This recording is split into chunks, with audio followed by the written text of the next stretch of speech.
पर कांग्रेस पर जमकर बरसे बघेल। पशुपालन, मत्स्य विभाग और पंचायती राज मंत्री ने आज भाजपा कार्यालय कानपुर में पत्रकार वार्ता करते हुए बताया, आज पंडित दीनदयाल उपाध्याय की जयंती के शुभ अवसर पर उनको कानपुर की धरती पर आकर जगनायक की प्रतिमा पर माल्यार्पण करने का अवसर मिला। ये उनके लिए सौभाग्य की बात है। इसके बाद पत्रकारों से वार्ता करते हुए उन्होंने बताया कि बुद्धुओं को बढ़ावा नहीं देना था, ये बहुत बड़ा अपमान, क्योंकि सभी बच्चे समान दिल दिमाग फेफड़े को लेके पैदा होते हैं, समान बैकवर्ड SC ST माइनॉरिटी, पर परिवार के वातावरण और स्कूल के स्टैंडर्ड से बच्चे आगे बढ़ते हैं, इसलिए IQ लेवल बराबर होता है। तो ये बुद्धू कोई नहीं पैदा होता है, परिवेश से बुद्धू हो सकते हैं, नालों पर रहने पर, अच्छी पढ़ाई न करने पर। तो वो खुद तो दून से पढ़ के आए थे और उन्हीं दिनों मैं चुंगी के स्कूल में पढ़ रहा था, तो भाई अंतर तो रह गई, लेकिन हम बुद्धू नहीं थे, हमको अवसर नहीं मिले। राजीव गांधी ने मंडल आयोग की रिपोर्ट का विरोध किया, इसमें कोई दो राय नहीं है। ये संभवतः VP सिंह साहब जब यहाँ CM थे उस समय बनी थी, 77 में बैठा दी गई थी ना VP मंडल साहब, तो रिपोर्ट 80 के आसपास आ गई थी, लेकिन उस पर दबी रही।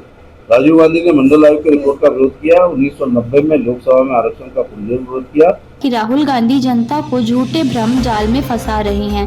वह पूर्व के आंकड़े उठाकर स्वयं देखें कि आपातकाल किसके शासनकाल में लगा था।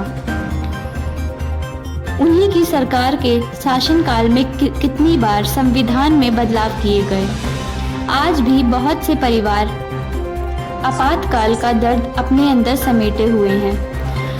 इसके बाद उपचुनाव में सीसामऊ विधानसभा के बारे में पूछने पर उन्होंने स्पष्ट किया कि सीसामऊ विधानसभा में 51% मुस्लिम आबादी है और बाकी आबादी दलितों और महादलितों की है।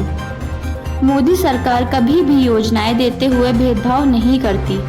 सीसामऊ विधानसभा में भी 51% मुस्लिम इन्हीं जन कल्याणकारी योजनाओं का लाभ ले रहा है। यहाँ पर उन्होंने जोर देते हुए कहा कि मुंह अगर कुछ खाता है तो आग को भी देखना चाहिए कि मिला किससे है। सीसामऊ विधानसभा के प्रत्याशी की घोषणा पर उन्होंने बताया कि समय आने पर उचित प्रत्याशी की घोषणा भी की जाएगी। तब अभी तो विधानसभा की जनता से मिलकर केंद्र और राज्य सरकार के कामों पर उनका जन जागरण किया जा रहा है। इसके साथ ही उन्होंने बताया कि सीसामऊ विधानसभा में पूर्व के आंकड़ों को देखते हुए जिन बूथों पर भाजपा का खाता भी नहीं खुला था, उन पर भी इस बार हम अच्छा प्रदर्शन करने वाले हैं।